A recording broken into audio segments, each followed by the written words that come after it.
you awake? I thought I heard you get up. Yeah, I'm awake. Sorry, I just can't sleep. Are you thinking about him? Yeah, a bit. You should get back to sleep, my love. I'm fine. No, it's okay. What else is on your mind? I don't know, it seems weird, but I had one of the most vivid dreams of my life. I saw a fox on a snowy mountain, just looking confused and worried. Those eyes, I can't get those eyes out of my head. She was running in the windy snow, looking for something. Do you think it has to do with you and what's been going on? I don't know. It was just a dream, Rachel. They're not meant to make sense. A lot's happened the past couple days, that's all. Well, if you're not going to sleep anyway, you should tell me. I want to hear. All right.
So, not far from her home, she followed that path to something unexpected.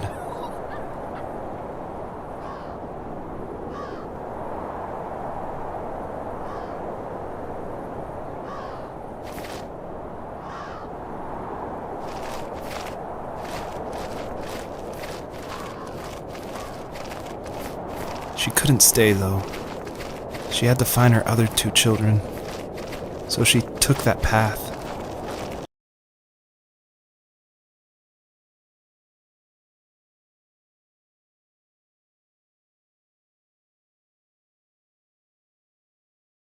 She followed it towards something ancient, something with answers.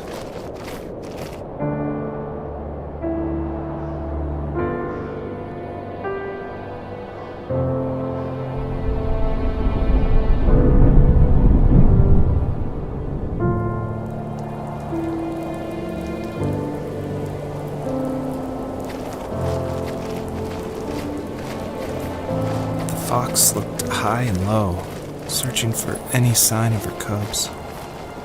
Points of light showed the way to this ancient tree. It was as if each one had a story to tell, all their own. The land was trying to tell my story, too. I felt like I was right behind her the whole time.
As a kid, did you ever do show and tell in your class?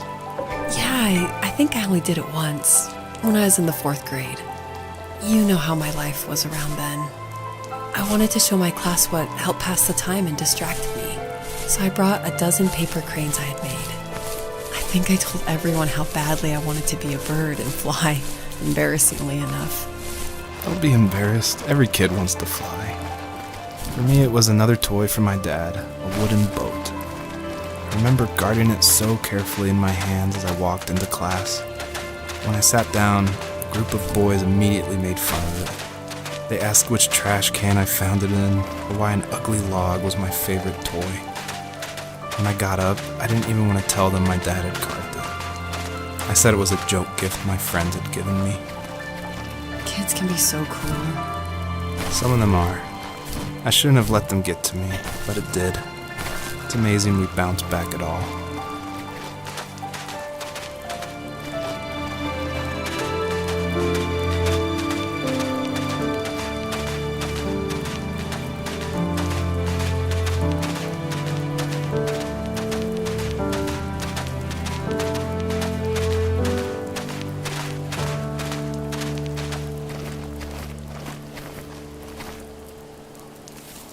Do you remember what my dad did for a living?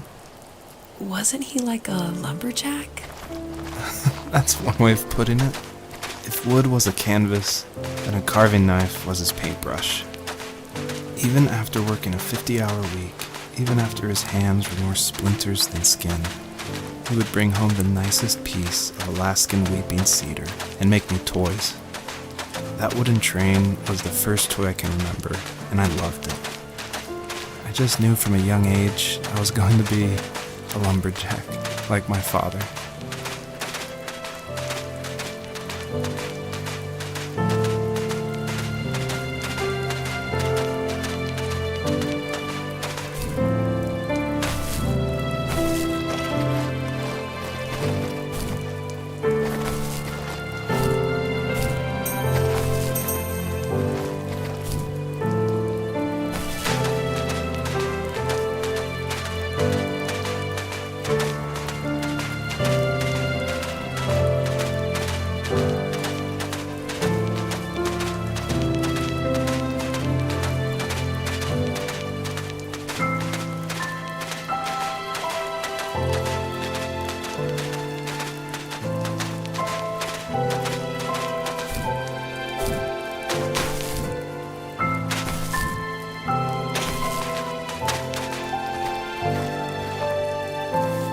Usually those kids would leave me alone, but somehow they could tell I was different.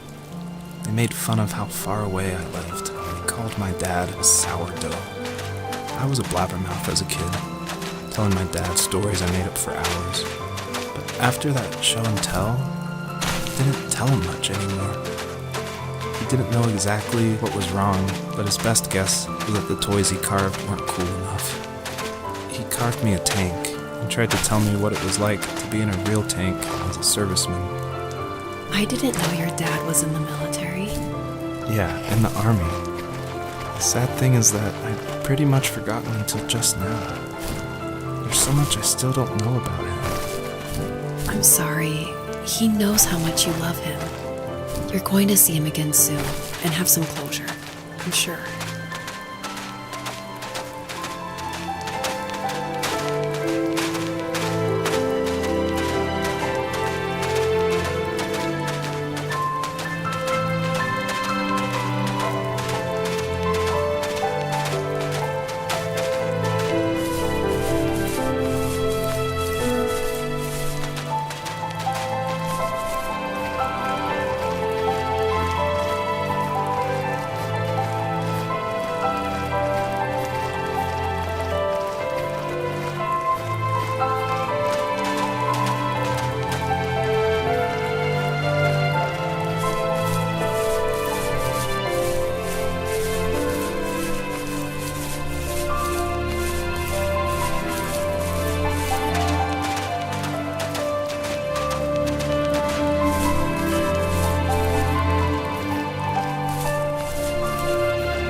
asked myself, why talk to anybody anyway? Why bother when I'm happy by myself? I started drawing a lot, mostly animals I saw in the woods by my home. I then imagined designing my own hideouts with things like TVs and pantries full of chips and cookies. I think that idea of leaving home and drawing blueprints started my career. I found a lot of solace in that. I'm not surprised, but I did the same thing, you know? There's something special about having a place to call your own. And now look at us. Well, if you count renting in an overpriced city. It's as close as we can get for now.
My teenage years were full of sketching, angst, and trouble.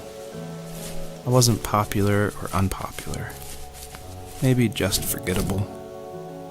I guess that gave me a sense of freedom, so I hung out with crazy kids, doing crazy things, even though I mostly just watched the chaos ensue. We did it all. Put fireworks in mailboxes, hide roadkill in people's garages, break windows at the barber shop in Anchorage. My dad was furious, but he was so busy working he couldn't do much to stop me from going out. I think being an adult means there's no one to stop you making hard decisions. He had to make a living, and He couldn't be in two places at once. Yeah, I realize that now. But at the time, I was sure he was more interested in growing his business than what was going on with me.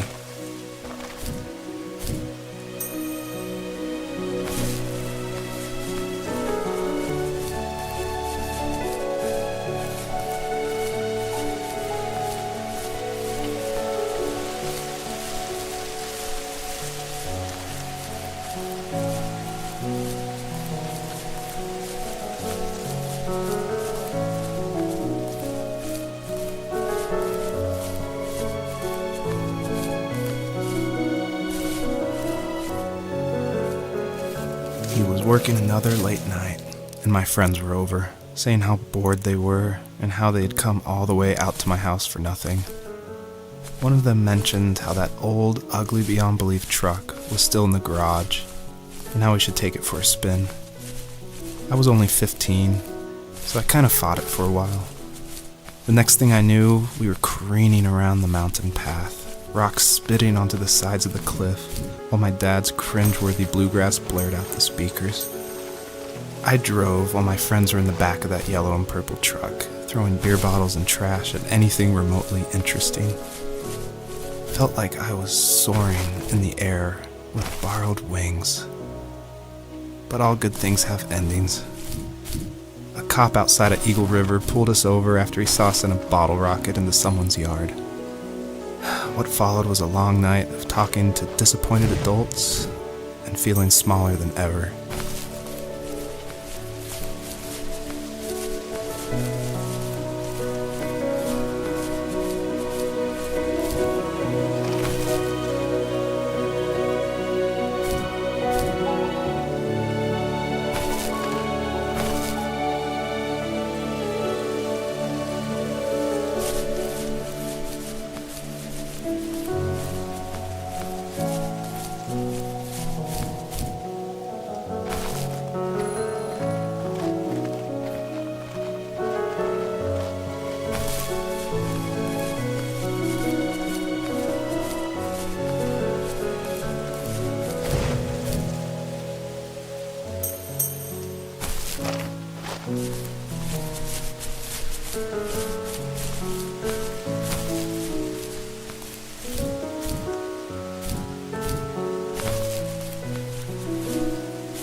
After he drove me home from the police station, I blew up at him. saying how I never wanted to be like him, how I was gonna be someone and leave that hick icebox for good. He just looked forward at the road with tired eyes. I took out that bluegrass tape from the cassette deck and chucked it out the window. In my sage teenage wisdom, I thought I had proved the ultimate point. But my dad had a different idea. He slammed the brakes, slowly bowed his head while gripping the steering wheel, and finally looked at me. All he said, like it was a polite request, was, "Make this right." I sat there in silence, fuming, but I eventually got out and combed every square inch of the woods, muttering profanity after profanity.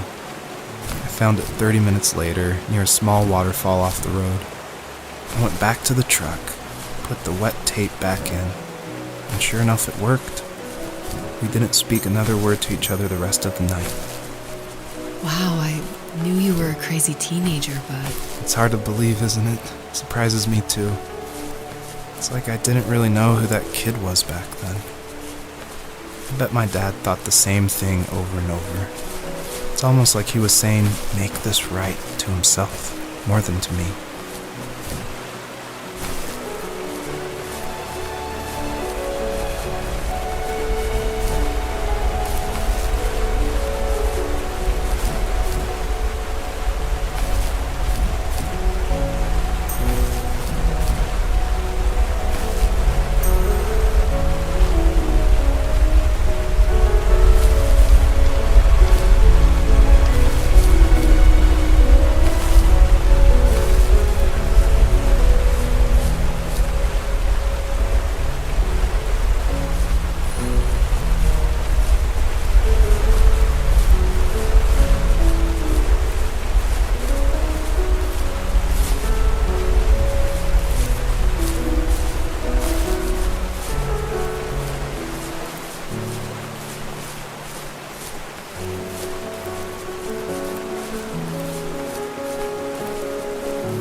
friends would laugh about that night and talk about how crazy it was. And I laughed along, pretending it didn't bother me. But it did. I imagined my friends growing old in the bush and able to find that thrill in those godforsaken ice fields. It's like those mountains were a literal wall, keeping me from leaving, where all I would have to look forward to are lumber yards and evening beers. I had to climb over. That was my only goal for a long time.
If there was some way I could take my love of drawing and turn it into a way of escape, nothing would make me happier.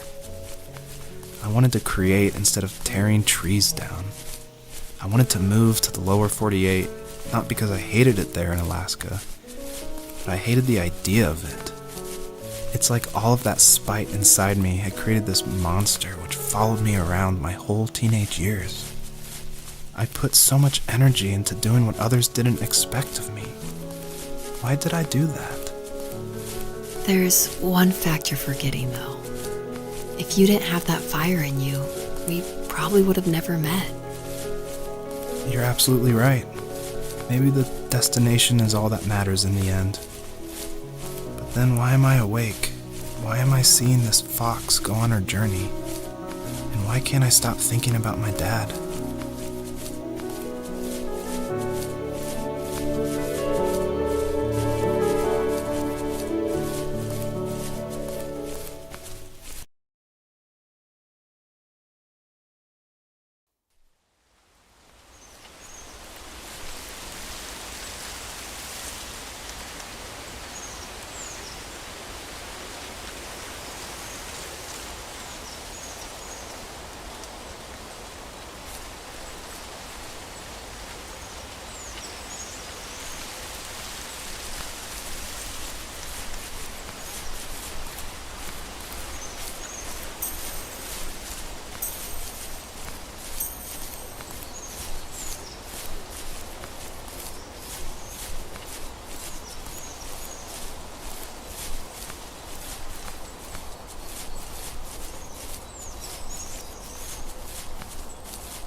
On our property, there were old abandoned pieces of a shed and car long left unused.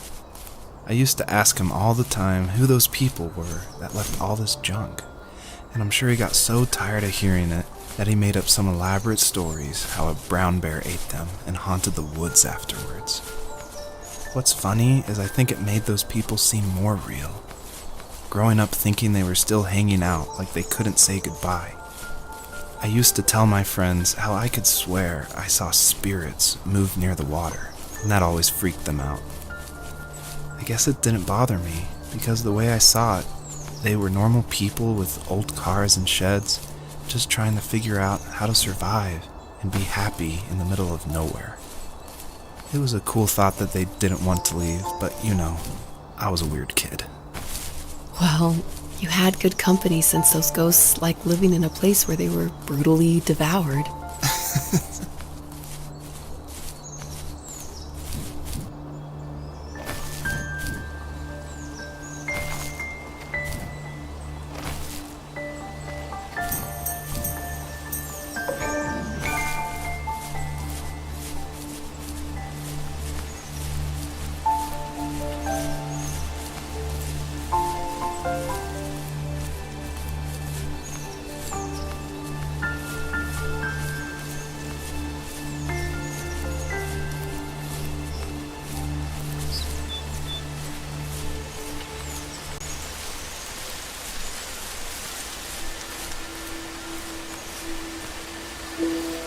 Even at my most distant, at the times when I detested him the most, he kept reaching out. For a year straight, he asked me every week when we were going camping. I thought he was just dense. Eventually, to shut him up, I agreed. We carried out the worn lawn chairs from the garage and set up a cinder block campfire at the site we'd always used behind the house. We walked down the mountain path, talking in the warm sunshine we only got a couple months of the year. Those 3 obsidian rocks shimmered alongside the shore, almost like sparklers pressed against a dark window. I'll never forget that wet stone on my feet, or how those massive mountains looked even bigger in the lake's reflection. I felt small, but grateful. As the sun set, my dad found something I hadn't seen for a long time. The tree where I'd made my first carving when I was 6. I hadn't even carved it. My dad had helped me, but I still called it my tree. Something about seeing my name there made me open up, and we talked about everything that night in that old camouflage tent. I told him how much I loved sketching and design, and how it would be a dream to study architecture in Seattle. I told him how I didn't get along with my friends much anymore, but that I didn't mind being alone. He told me he was there for me, and he joked that if all he had to do was write my name on a tree to finally get me to talk, he would have left me carved logs with novels on them in front of my room every morning. I don't know why it took me that long to realize it, but it was then I knew how much he had sacrificed for me.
My dad built a lot of stuff in his free time.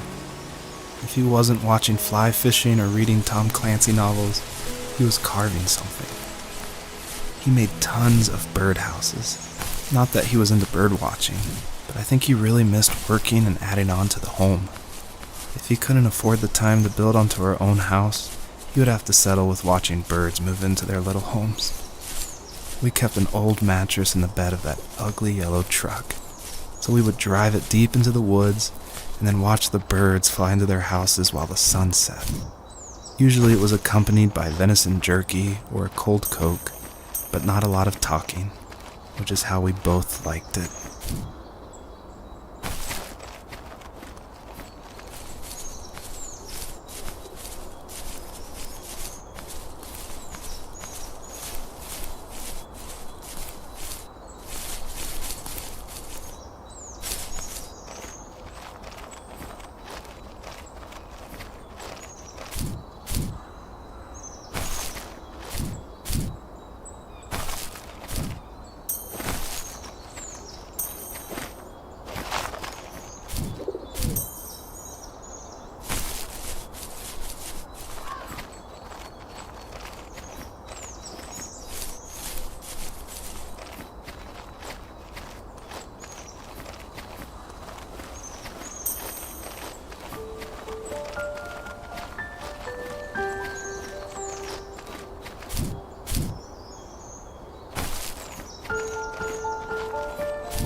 We were happiest underneath the evergreens.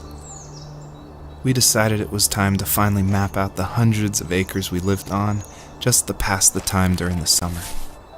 He was only free in the evenings, so I would spend the day wasting time on dial-up internet and sketching, and then we would rush into the woods, pen and map in hand, before evening fell. Sometimes the aurora borealis would cast a cold green glow on the mountainside, and we would finish our route underneath a twilight sky. Sometimes I was lonely during those summer days, but there was comfort in the routine. A lot of teenagers aren't looking for the daily grind, though. There's nothing wrong with wanting to get out, to leave your childhood home. You wanted to progress, to make something of yourself. Yeah, you're right. That house. I'm sure it's the same as how I left it. Then why does it feel so different? I doubt you're the only adult to have looked back and asked that question.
perpetrator stood nearby, unfazed, like nothing was wrong. My dad is dead, and he's never coming back, Rachel. I can tell you these stories, but I can never reminisce with him again.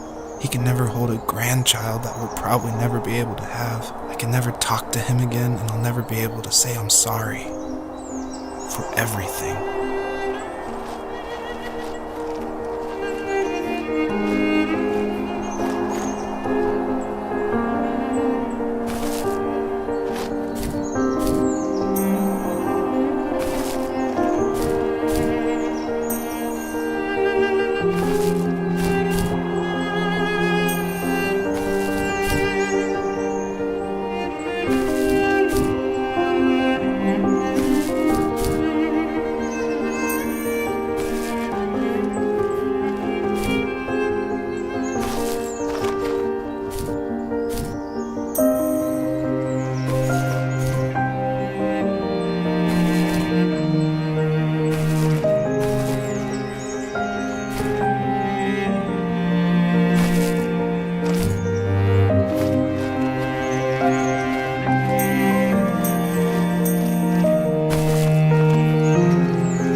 I need to go to bed.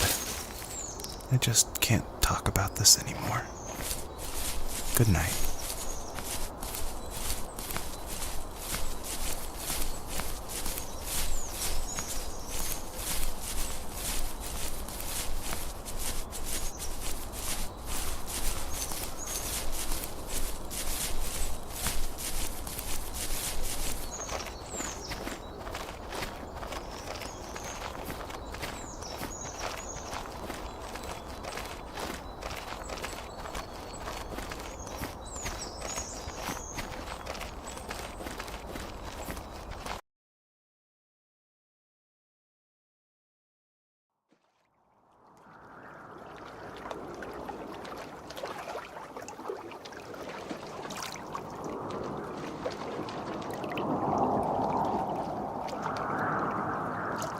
Joseph, you can't go to sleep feeling like this.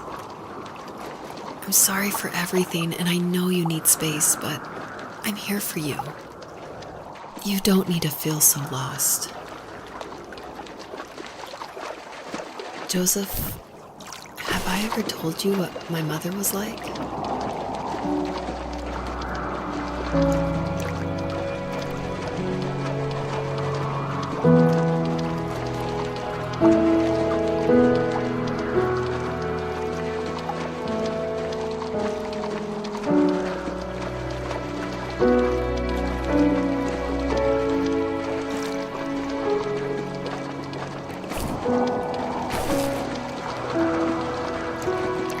You know what it's like not to have a mom at home. And you know how hard that made my childhood. What helped me was watching the birds in the morning before the school bus came.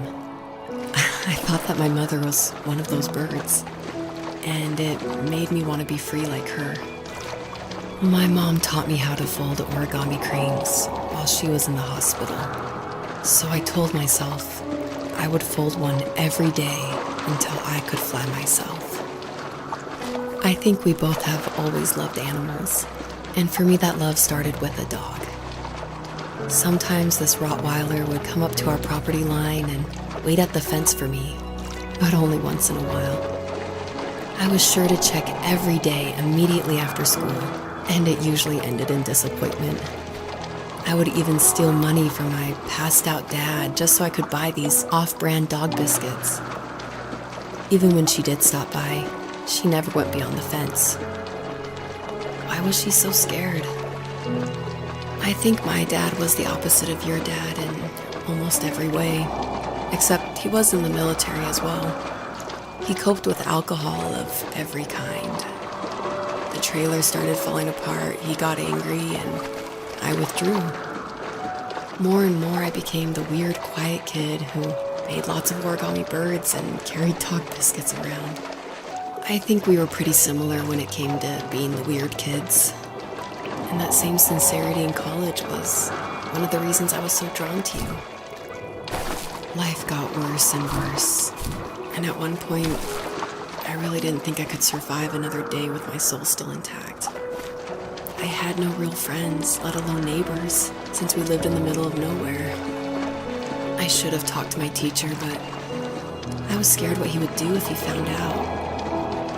As I waited for the school bus one morning, I walked around until I found something in an abandoned shed. Something I can't put into words. I summoned courage I didn't know I had, and I broke into my dad's room and found the key to the shed where he had locked my bike. I'll never forget that feeling. With the wind rushing by my ears as the sun rose over fields of wheat, I was flying for the first time. I biked as far as my legs could take me until I found a house that felt friendly, and that felt like home. Those strangers helped me in so many ways, and if it wasn't for them, I wouldn't have found my foster family. And if it wasn't for my parents, I wouldn't have met you. You have strength, Joseph, and you're not as alone as you think. It's all just so pointless. Just waiting for life to happen. It's like having the home I always wanted is cursed out of my reach. The thought of being a parent myself. How could I do that when I couldn't even be a good son? I'm sorry. I know what you're saying. I just don't know how things will work out. These quiet hours will turn into years. We'll wonder which roads passed us by. Then we'll forge a new road together. Besides, I discovered for myself that one fateful morning where any hopeful road leads to. There may be thorns and mist, but it always leads to the same thing. And what's that? Family. I'm so glad that you're part of my family, Rachel. And I'm glad you're part of mine.